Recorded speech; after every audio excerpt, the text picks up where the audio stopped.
உறவுகள் நண்பர் தமிழ் சொந்தங்களாம் எப்படி இருக்கு, நல்லா இருப்பீங்க நான் நினைக்கிறேன். இது பாரிஸில் ஒரு முக்கியமான இடம் பாருங்கள். இதில் பெரிய ஒரு இதொன்று இருக்குது, மியூசியம் மாதிரி ஒன்று இருக்குது.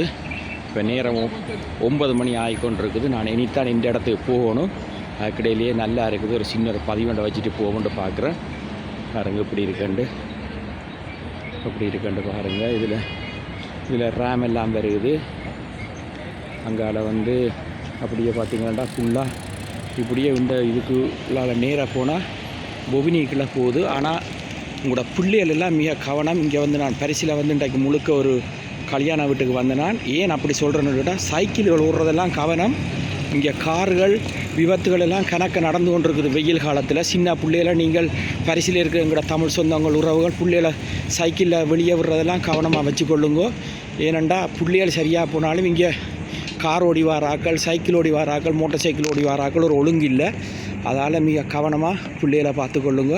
அதே போல் இந்த வெயில் நேரத்தில் இங்கே களவுகள், சில தேவையில்லாத பிரச்சனைலாம், இந்த சின்ன பொடிகள், வயசு குறைஞ்ச பொடிகள் அட்டகாசம் பண்ணுதுகள் ரோட்டு வழியெல்லாம் நின்று மிக கவனமாக பிள்ளைகளை பார்த்துக்கொள்ளுங்க.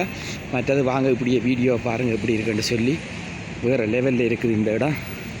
இது வன்னிமலத்தில் யூடியூப்பில் வரும். இன்றைக்கு என்னுடைய நண்பனுடைய தங்கச்சியினுடைய மகளுடைய கல்யாணம் நான் இந்த டைம் சரியாக வந்துட்டுது. நான் இறங்கிட்டேன். ஏன்னான்னு கேட்டால் எனக்கு ஒரு டைம் நான் எப்போயும் ஃபிக்ஸ் பண்ணி வச்சுருப்பேன். நேரம் 8 மணி என்றோன்னு நான் வெளிக்கிட்டேன். ஏனெண்டா தெரியும் உங்களுக்கு, இந்த கல்யாண வீடு வேறு லெவலில் இருக்கும். இரவைக்கு அதை முடிச்சு கொண்டு நான் வார பாதையில் தான் எடுக்கிறேன். பாருங்கள் எப்படி இருக்குது வீடியோன்னு சொல்லி நிற்க சொல்லி மறைச்சாங்க. நான் சொன்னேன் எனக்கு டைம் முடிஞ்சது, நான் வெளிக்கிட்டேன். இப்போ நீ எந்த இடத்துக்கு நான் போக எப்படியும் 11 மணி ஆகிரும். அதுக்கிடையிலேயே இந்த இடத்த நான் வர டைம் கிடைக்கும் போது தெரியல, ஒரு வீடியோ பதிவு வச்சுட்டு போகணுண்டு எடுக்கிறேன்னு பாருங்கள் எப்படி இருக்குன்னு பாருங்கள். பாரிஸ் எப்பையும் ஒரு அழகு மிக்க ஒரு நகர் தான். ஆனாலும் பாருங்கள் இவ்வளவு சனம் வருதுன்னு சொல்லி. இதுலேயும் களவுகள் பிரச்சனைகள் நடக்கும், கவனமாக இருக்கணும். அப்படி இருந்தும் ஒரு வீடியோ எடுக்கிறோம். வேறு மாதிரி இருக்குது. அது எங்கட ஒரு கிராமம் மாதிரி நாங்கள் இருக்கிற இடம். இது பாரிஸ், ஃப்ரான்ஸின் தலைநகரம் இன்றைக்குள்ள எப்படியும் வேறு லெவலில் தான் இருக்கும். அழகாக இருக்குது பாருங்கள்.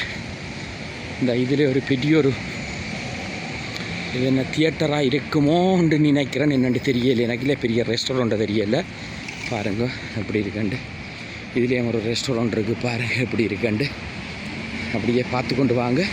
எனக்கு மெட்ரோ இடத்துக்கு அடித்து பார்த்து நான் 9 நிமிஷம் காட்டுது. நான் அதை நிப்பாட்டிட்டு நேராக நடந்து கொண்டிருக்கிறேன். பாருங்கள் சைக்கிளில் போகிறாங்களே எப்படிண்டு.